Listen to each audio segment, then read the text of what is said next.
I'm Amanda and I'm the team leader in the hubs, and I have done this, I've worked in care for 30 years without a break, and I have 4 grown-up children with 11 grandchildren.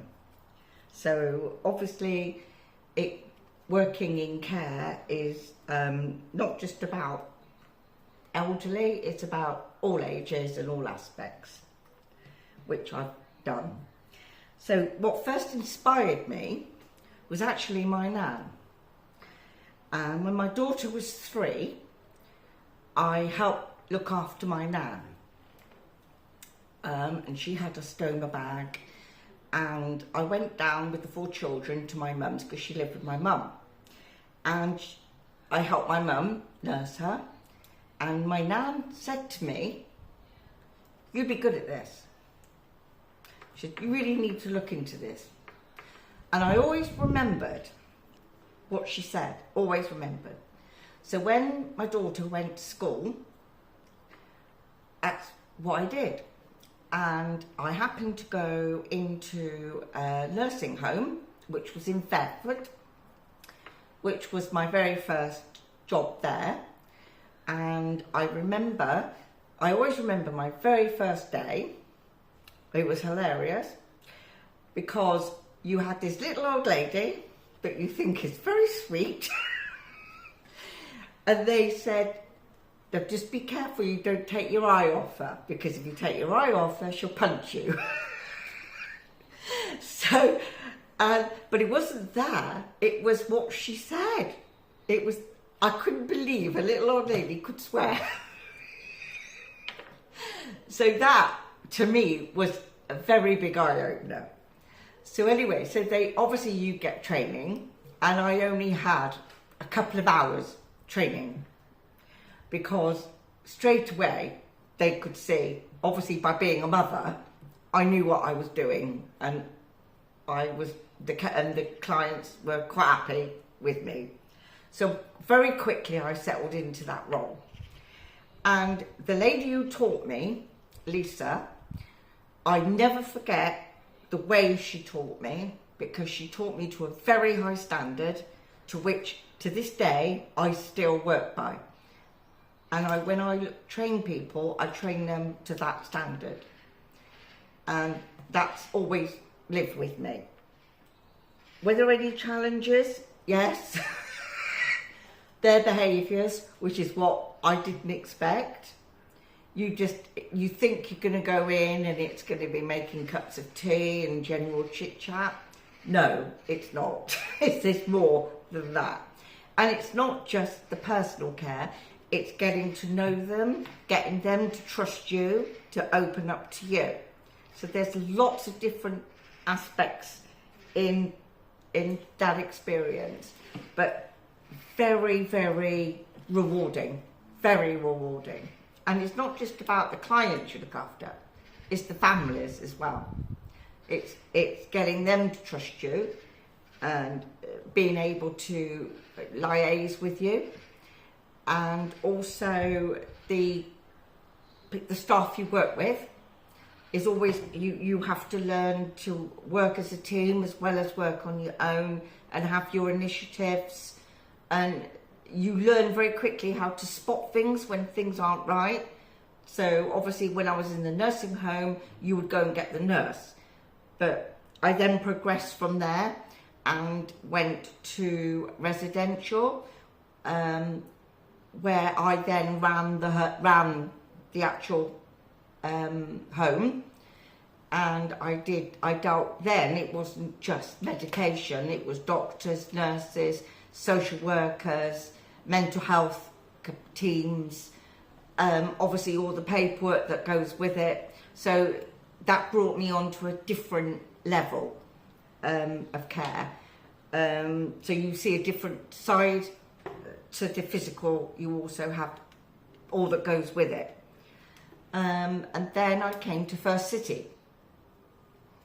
And with being with First City, it's been brilliant. The training in First City is absolutely fantastic. You couldn't wish for better. The support I get is fantastic. Obviously, I'm hard of hearing, and I have difficulties with my spine, which First City have recognised and adapted things for me. So that's brilliant. And I love my job as a team leader. I find it very rewarding. I have a fantastic team that work to a really high standard, and I'm laid back and chilled. But when need be, if I feel that something's not right, I will say. Like I say, as a whole, I have a fantastic team. They know they can come to me, and they know it gets dealt with immediately. So that's brilliant. When I stepped into the leadership role, basically it was really easy for me because I've actually done this role, like I said, in a residential setting. So it was just, yeah. So I didn't find that difficult. It was obviously just learning different ways, because obviously different companies have different ways of doing things, and regulations and laws and policies and procedures. So once you get to know that and you follow those guidelines, then it's absolutely fine. I think since I've become a team leader here, I think what I've learned is it's really important to know that you are available to not only staff, family and the office, so that you are there all the time. I mean, I'll even answer the call if I'm not on duty, because to me, that's, you know, you have to give advice if needed. And if someone's phoning you, I will answer. So I've always done that. And even if it's a family member that wants to talk to you, get advice, I will do that. Or carers, anybody.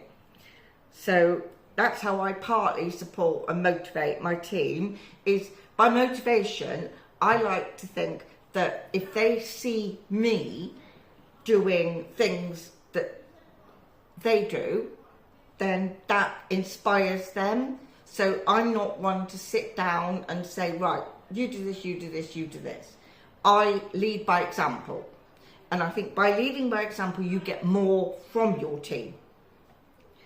What I enjoy most, I think, is the chatting with them, the getting to know them, their characters, and getting them, and they have a laugh and a giggle with you. And you get that bond, and they get that bond with you. They see you come in and they go, oh, hello, Amanda, or bye, see you tomorrow. And you are their family to a lot of them.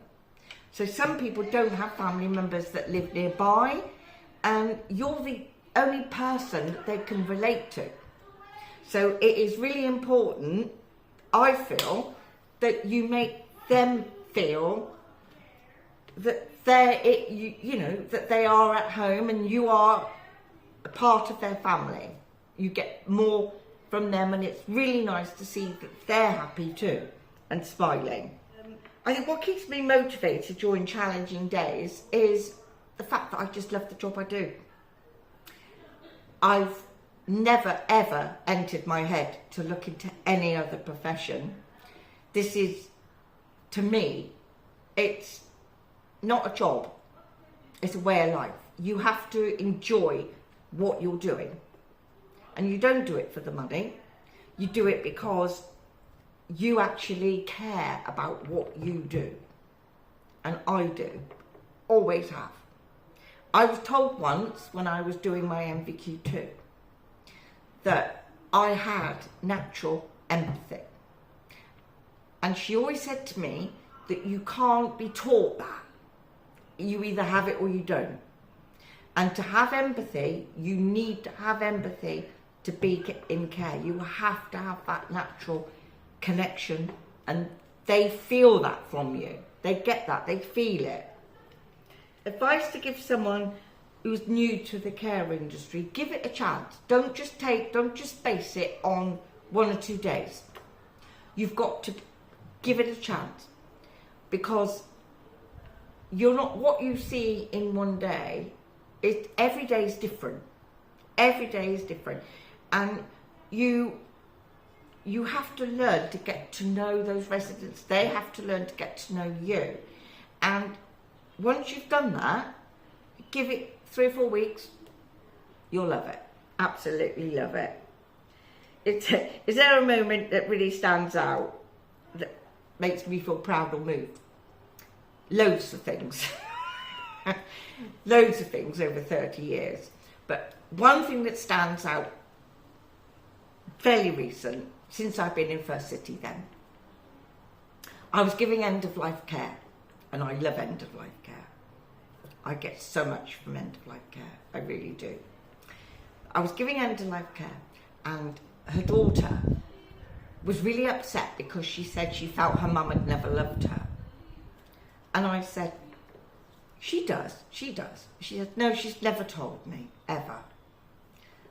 So she come in this day, and I said to this resident, your daughter's here.